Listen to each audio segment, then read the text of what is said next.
தொட்டிவாளி தெருவில் குடியிருந்து வர்றதுங்க. எங்களுக்கு எந்த வசதியும் கிடையாதுங்க. ரேஷன் கடைக்கு ஒரு மைல் நடந்து போகணுங்க. குழந்தைகளுக்கு பக்கத்தால் பள்ளிக்கூடம் 5வது வரைக்கும் இருக்குது. மற்ற பள்ளிக்கூடம் எல்லாம் பஸ்ஸில் தான் போகணுங்க. அந்த அளவுக்கு எங்களுக்கு வசதி இல்லைங்க. பஸ்ஸுக்கு போகிற அளவுக்கு எங்கள் வீதி மழை பெஞ்சா தண்ணி நடக்க முடியாதுங்க. கரண்ட் கம்மிங்க. தண்ணி வேலைக்கு தான் வாங்கி குடிக்கிறோங்க. தண்ணி பிரச்சனைங்க. எங்களுக்கு எந்த வசதியும் கிடையாது. எந்த கட்சிக்காரரும் எங்களுக்கு எதுவுமே செய்யலைங்க. எங்களுக்கு கவர்மெண்ட்டும் செய்யலைங்க. நாங்க சம்பாரிச்சு நாங்க சாப்பிடுறோம். எங்களுக்கு எல்லா வசதியும் வேணுங்க. அடிப்படை வசதி எல்லாமே வேணுங்க. ரேஷன் கார்டு பக்கத்தாலுக்கு வேணுங்க. பட்டா வேணுங்க. பட்டா இருந்தா தான் நாங்க ஒரு வீடு நல்ல முறையா கட்ட முடியும். குடிசையில இருக்கிற மழை வந்தா மழை பொருள் ஒழுகுதுங்க. குழந்தைகள் வச்சு படுக்க முடியாதுங்க. எங்களுக்கு எல்லா வசதி வேணுங்க சார். எல்லா வசதி பண்ணி கொடுங்க. தண்ணி வசதி தான் சுத்தமாவே தண்ணி வசதி எங்களுக்கு இல்லைங்க.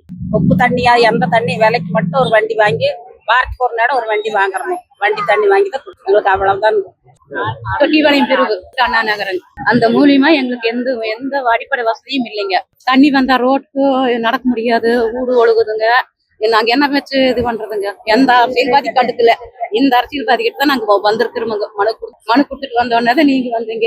உங்க மூலியமா நாங்க எல்லாமே தெரிஞ்சு வச்சுக்கிறோம். வீதி ஊடுகள் எல்லாம். கோயம்புத்தூர் மாவட்டம் அவினாசி ரோடு அத்திக்குட்டை பகுதியில் நாங்க வசிக்கிறோங்க. கடந்த 60 ஆண்டு காலமா நாங்க இந்த பகுதியில் இருக்கிறோங்க. எங்களுக்கு இங்க எந்த ஒரு அடிப்படை வசதி கிடையாதுங்க. யாருக்குமே வீடுங்கிறதோ ஒரு நிலைமைங்கிறதோ சொந்தமா கிடையாதுங்க.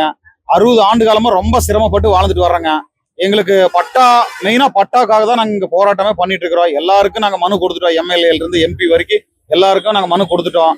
எங்களுக்கு எந்த ஒரு அடிப்படை வசதி இல்லை. இது பஞ்சமிலம் மெயினா. இந்த பஞ்சமி நிலத்தை எங்க மக்களுக்கு கண்டிப்பா இந்த அரசாங்கம் கண்டிப்பா பட்டா போட்டு தரணுங்க. தமிழக முதல்வர் மாண்புமிகு ஜோசப் விஜய் அவர்களுக்கு இது மெயினா நாங்க கோரிக்கை வைக்கிறோம். எங்க ஊர் மக்கள் சார்பாகவும் எங்க ஊர் இளைஞர்கள் சார்பாகவும் பெண்கள் சார்பாகவும் குழந்தைகள் சார்பாகவும் முதல் கொண்டு நாங்க கோரிக்கை வைக்கிறோங்க.